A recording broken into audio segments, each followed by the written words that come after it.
Good afternoon. I'm tired of that face too. I mean this one, not this one. It's the only one I got. I'm the teacher. Thanks for joining me. Wow, crazy times if you are watching. But it's also crazy because it's like I feel like maybe those numbers are correct. They're not really correct, but maybe they're kind of correct. And that is YouTube, because of all these things that I've been saying, they haven't said that I'm not allowed on there. So, but I just get the feeling that because I don't know. I just want people to get the good news.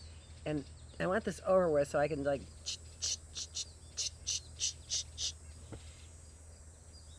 have I showed you what Lucy's doing? I want to show you what she's like. Talk about. Oh, she's not doing it. Okay. All right. All right. I'm going to show you when she goes back over there. I got a picture, but she is like totally looking at ghosts over here. Totally. She will not take her, and this has not been before, ever before, the last few days, this last summer, but more, like the last few days, she just doesn't take her, well, see, I'm saying that now, damn bugs. All those people working with bugs, that's what they're working with, a bunch of bugs. It's worse than that, though. They're working with nasty spirits, too. And it's worse than that. It's not only nasty spirits, but it also is working for nastiness in all of our lives. Oh, my gosh. I know I do need to comb my hair right now, but it was combed. And then it just, like, I don't know. It's the power of the dew. The Feravich dew.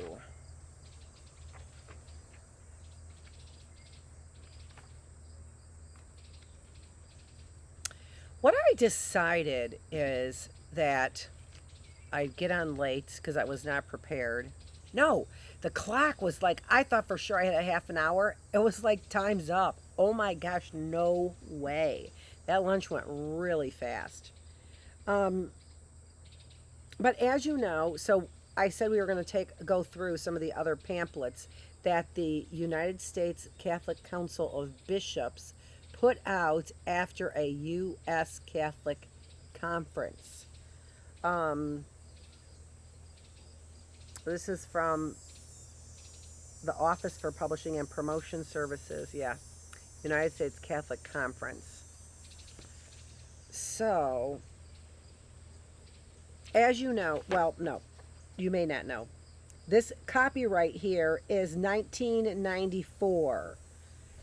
All right, so copyright 1994. This was printed in it doesn't even matter. 1994. So I have said since the beginning that Catholics on paper look really good. Actually, I've never said that before, but it's the truth. Catholics on paper look really good. They do. They're pamphlets filled with. So again, I do feel like that there are people who do have a genuine desire for good and moral behavior and don't put that second to their politics, that their politics are based on moral behavior. Because if it's not, we are going to have everybody then doing what they believe is best for everybody when it's best for themselves. What's best for me is clearly best for everybody, right? So we need to, well, I looked at the word here, challenge. We need to challenge what is going on here. We need to really challenge what is going on.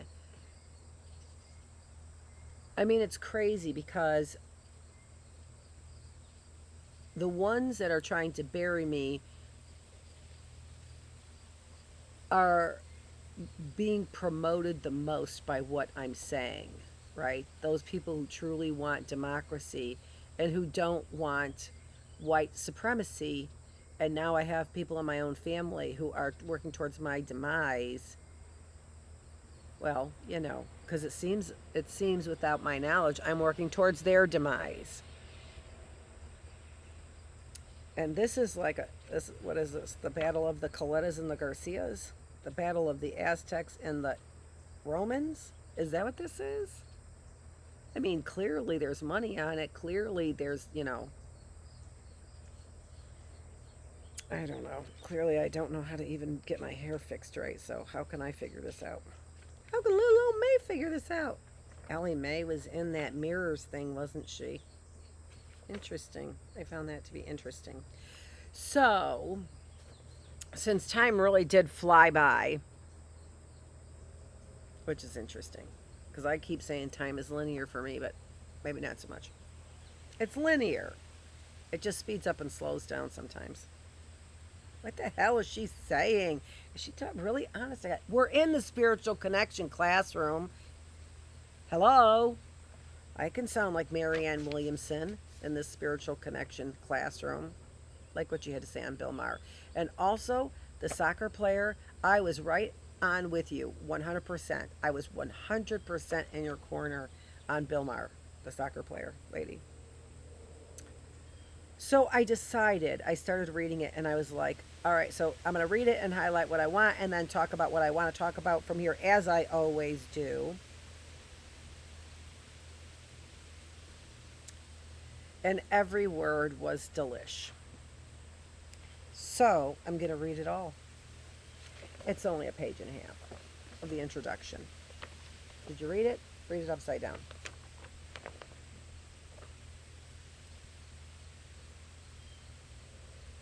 Then, if you don't like the sound of my voice, just read it upside down.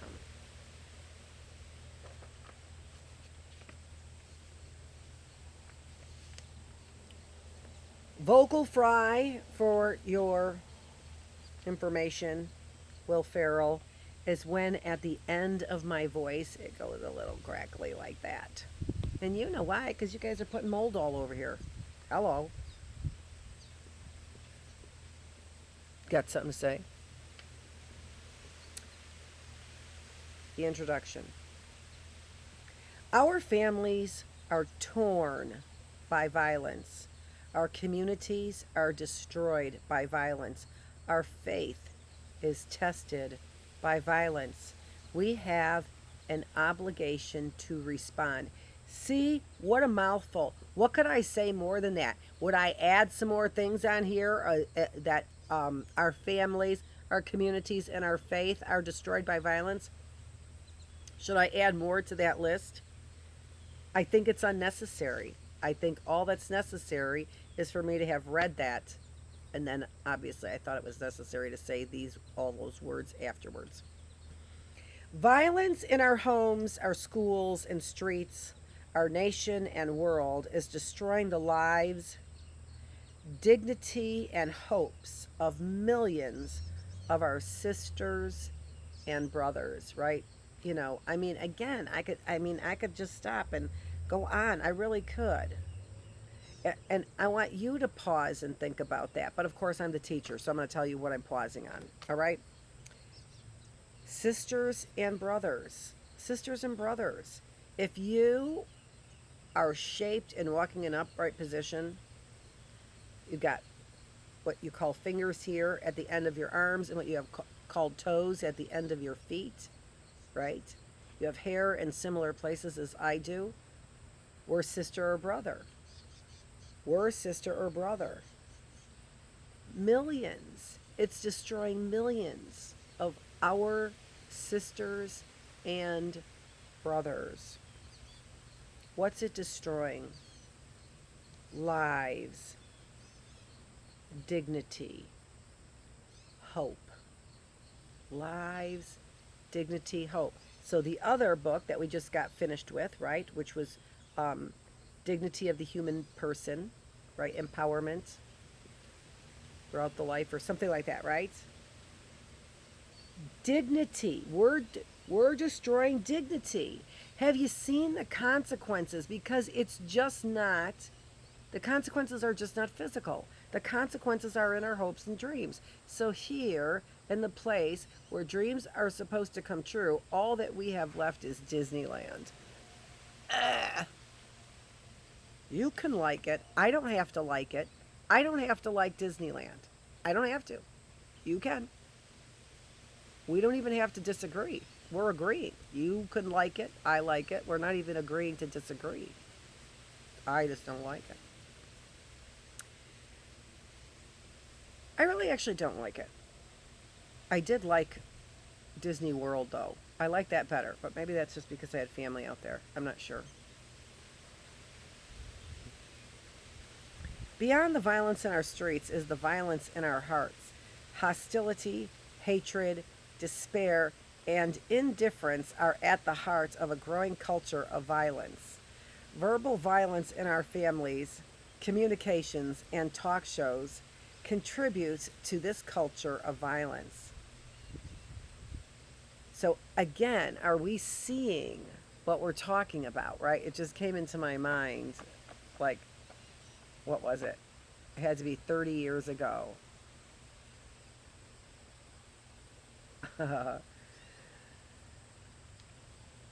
It's just a little bit of a private thing, but it just came into my mind. 30 years ago, I blamed a small thing on somebody else, a real small thing that it wasn't a big deal. Didn't, I mean, it was just like I said it, this was I bought something, I said it was somebody else's. It wasn't mine, kind of like the alcohol thing, it's not mine kind of thing.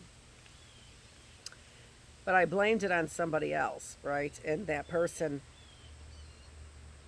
may have, if that person ever found out that I said that, that person, or that got any kind of a reputation because of that, I I didn't figure anyone would know what I was talking about. It was extended distance. I had no idea, right? So it was no big deal to me. Nobody would cross paths. But they may have crossed paths. And if that was the case, this person could have developed at that point hatred and violence in their hearts and hostility in their hearts. It is, remember what we read on Thursday or in our last booklet. It is the basis for the basis for this violence is injustice, right? Injustice. And those injustices in your eyes might feel small. Your injustices in my eyes might feel small. But we all know, and your injustices might be based on other things, some things, and my injustices are based on other things, right? But we all know what the injustice feels like. And I can't tell you that that's not an injustice. Don't even worry about it. If it affects you to the level that you're talking about here, to the level of hostility, hatred, despair, indifference, right? If it's to that level,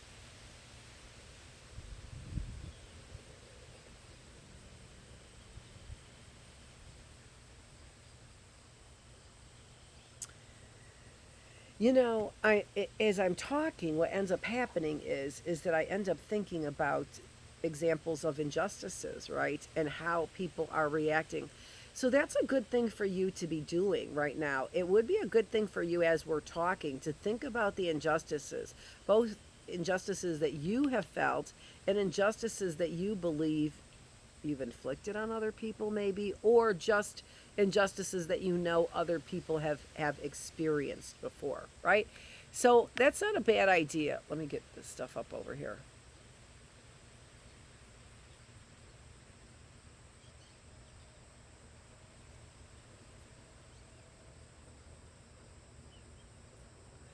Oh, I was doing something here.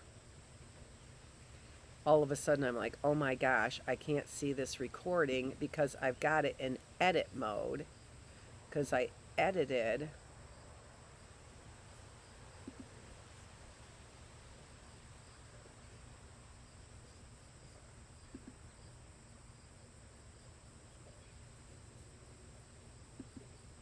And now I'm not seeing my.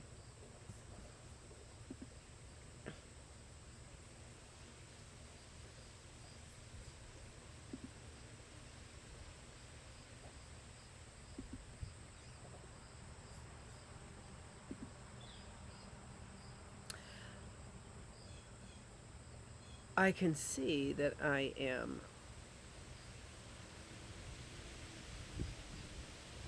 streaming.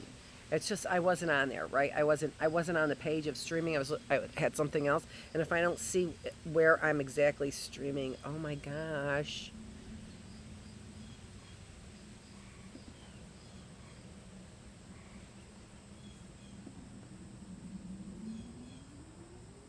Am I not streaming? No, I have to be streaming. It says I'm streaming.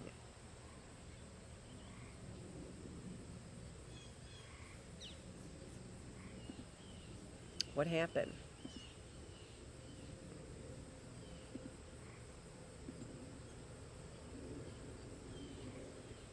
Looks like I got kicked out, right? Is that what happened?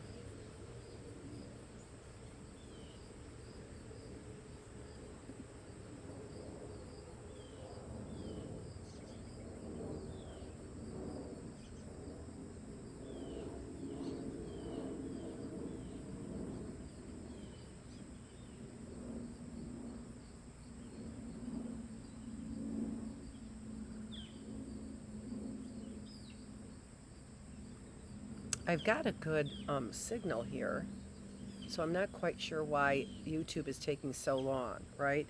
So, one of the things that YouTube was, or that I got, sort of feedback on, not that it was, I didn't get any negative feedback and I didn't get kicked off, but I do know, in this, well, whatever, a teacher who cusses, I suppose, is the concern, not the teacher who gets out truthful information. But I am not getting a signal here, and I don't know why I'm not getting a signal. I mean, I can see it here, but I don't have it on YouTube.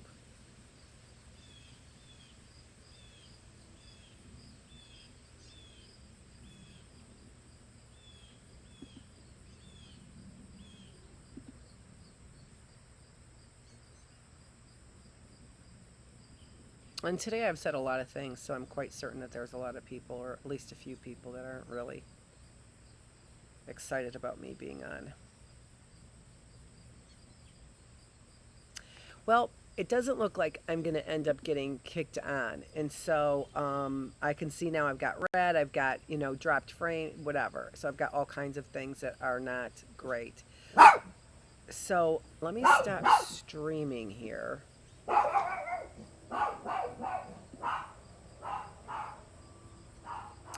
While I continue to record. And then that will.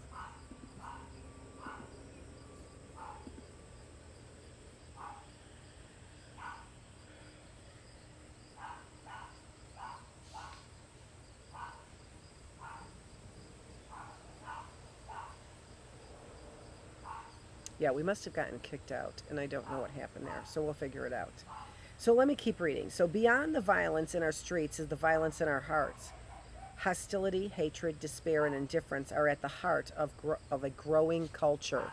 Verbal violence in our families, communications, and talk shows, remember this was 1995, contributes to this culture of violence. Pornography assaults the dignity of women and contributes to violence against them.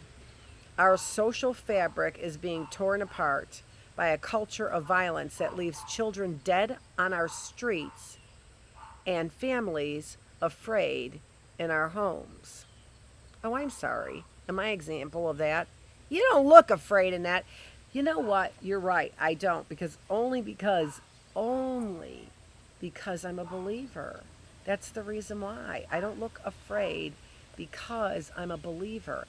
And I've said from the very beginning, we know who wins this war. So I've said it. If you believe that we are on the crux of Armageddon, as so many of you have said you believed, and then I watched you fall off and lose all of your faith. Others who have been criminal, who are also believers, who know Armageddon is coming and know what the punishment is for, the behavior, continue with their same behaviors. I can have faith because I know who wins the war. The signs are all over the place that the war has started. We have all kinds of literature that said, pay attention because We have an obligation to respond to this kind of organized crime. It will pit brother against brother, sister against sister, father against daughter, son against mother, right? We're going to be pitting ourselves. Why? Because the violence is destroying our lives. It is in our families. It's in our communications. It's on our phones. It's on our TVs. Our social fabric is being torn apart by a culture of violence that leaves children dead on our streets and families afraid in our homes. Our society seems to be growing numb to human loss and suffering. A nation born in a commitment to life, liberty, and the pursuit of happiness is haunted by death, imprisoned by fear, and caught up in the elusive pursuit of protection rather than happiness. Isn't that what you're doing, right wing, crazy fascist people? In the name of whatever you fear, all of those things, you are imprisoned by fear and caught up in the elusive pursuit of protection rather than happiness. Isn't that what you Second Amendmenters would say? That you are pursuing protection over happiness? Isn't that what you would say, Dave Ruthven? Protection over happiness? You're GD right, you would say that. A world moving beyond the Cold War is caught up in bloody ethnic, tribal, and political conflict. Now, this was again 1995. But, you know, a Cold War is that we all hate each other, but we're not firing weapons. Okay. So we are in a Cold War, aren't we? We're acting cold to one another, to our families, to our neighbors, to our community. It is a Cold War, isn't it? That's why we have phrases like gaslighting, because it's so GD cold around here. I need somebody to turn on a gaslight. Oh, you think that that's the reason for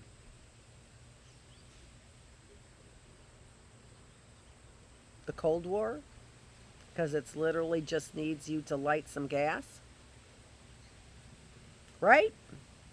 This is how we generalize, right? Or speculate, or theorize, or conspirarize. Conspirarize with theory. No, with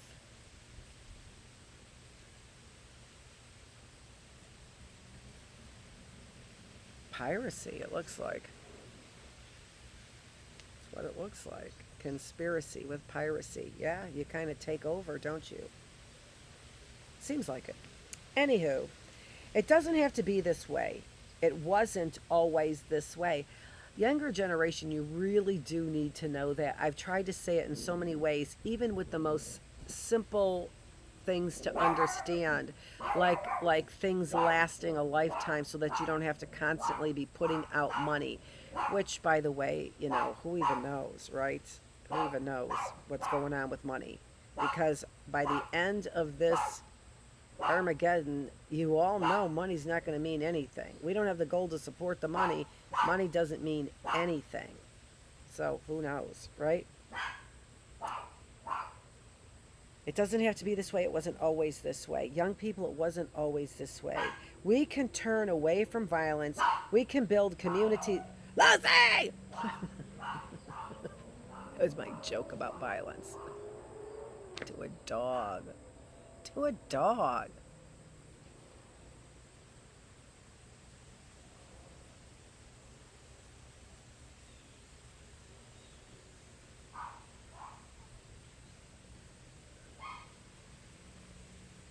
Did they kill Moses?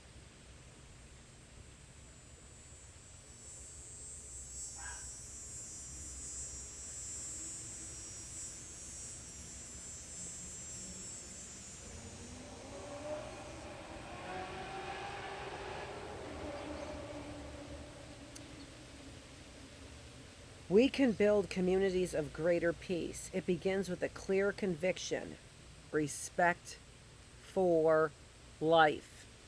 Respect for life is not just a slogan or a program, it is a fundamental moral principle flowing from our teaching on the dignity of the human person, which we, right?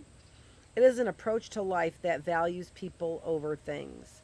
That values people over things. It's that simple. It's that simple. You value people over things. Respect for life must guide the choices we make as individuals and as a society.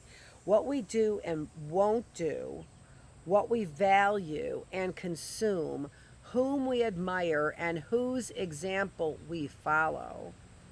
While you're sitting over there wanting to be so desperately in show business that you give up your human dignity. Now, I'm not saying that some of you didn't say, yeah, screw that, right? Like Eddie Murphy did.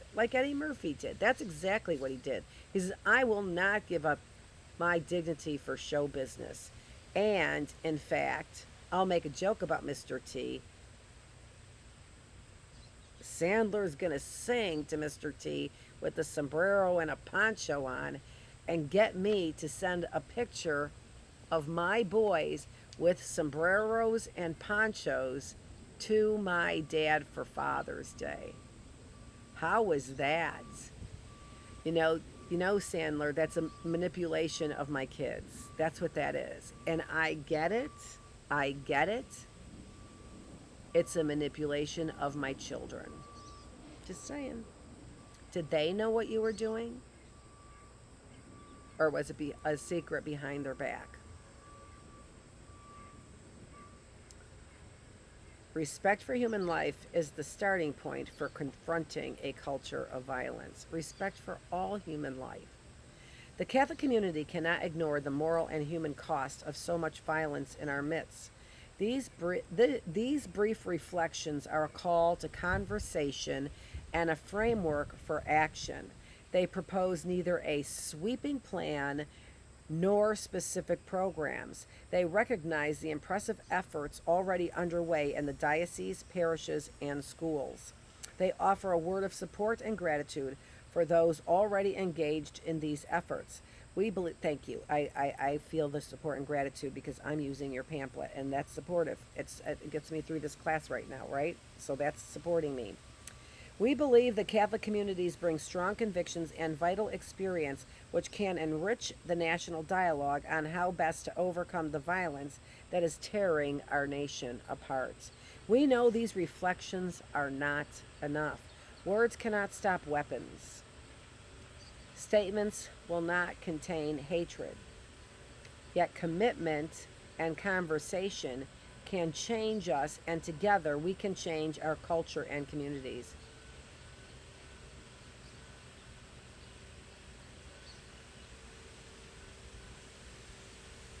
Will not contain hatred. It will not contain it. I'm like, what are you talking about?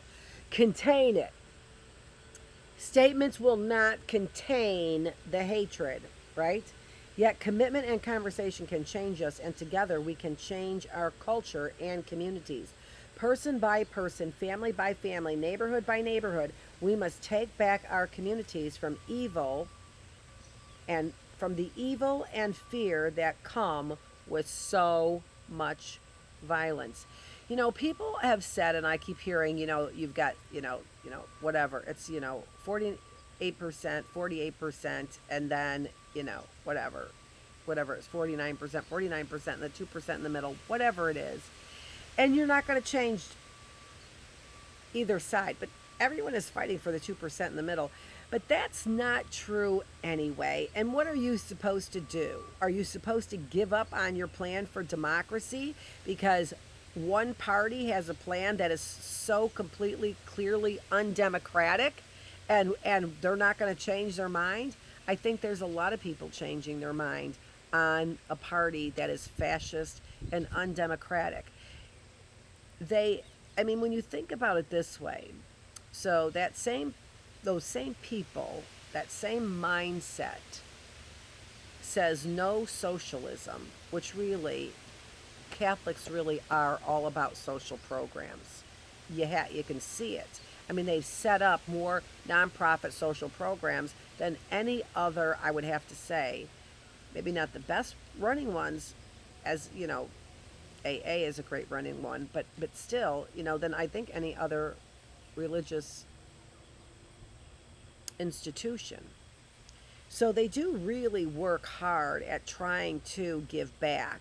But it's individual people who end up doing that. So when you are corrupt and into organized crime, which is any crime where you are utilizing the services across professions, and that's organized crime, right? And it started the same place it started. It's occurring here, the same place it started, with construction people, because they said you can't build that railroad without construction workers. And when they didn't pay those construction workers, it's a sign that they would weasel out of justice for anyone that was not part of the hierarchy, which at that time was white supremacy, right? This is the reason why you have people who are changing their sexes and acting like fools as a different gender because, for example, Lorne Michaels was a chauvinist, hated women, clearly hated women with the way that he treated his daughters, like second, and his wife, and his sister, and his in-laws, Aunt Lena, Lori.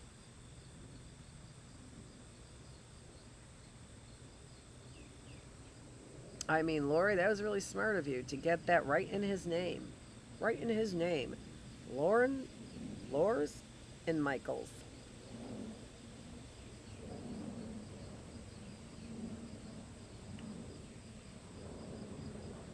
How are you going to guarantee that this is going to fall out equally and you're not going to create injustices? And you're not going to end up having exactly what we were talking about in our bookless classroom.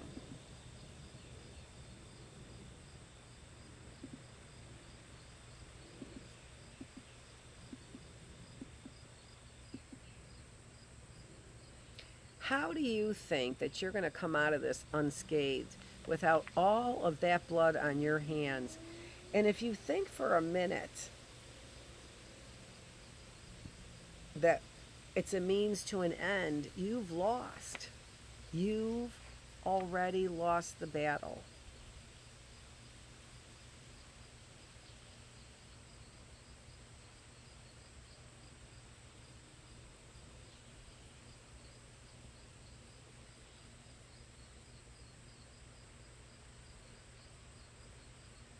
We believe the Catholic community brings strong convictions and vital experience which can enrich the national dialogue on how best to overcome the violence that is tearing our nation apart. We know these reflections are not enough. Words cannot stop weapons. Statements will not contain hatred. Did I already read this? Yet commitment and conversation can change us, and together we can change our culture and communities. Person by person, family by family, neighborhood by neighborhood, we must take our communities back from evil and fear that come with so much violence. We believe our faith in Jesus Christ gives us the values, vision, and hope that can bring an important measure of peace to our hearts, our homes, and our streets. There's a lot of people there who are, if they do believe or have believed in the existence of Jesus, are likely doubting his existence. And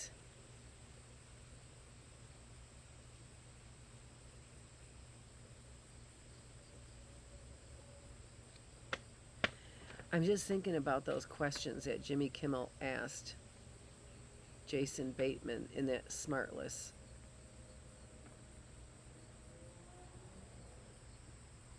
And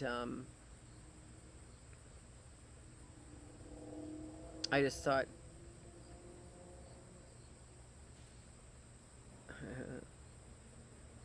I thought you were on my side. Whew, that's a kick in the gut.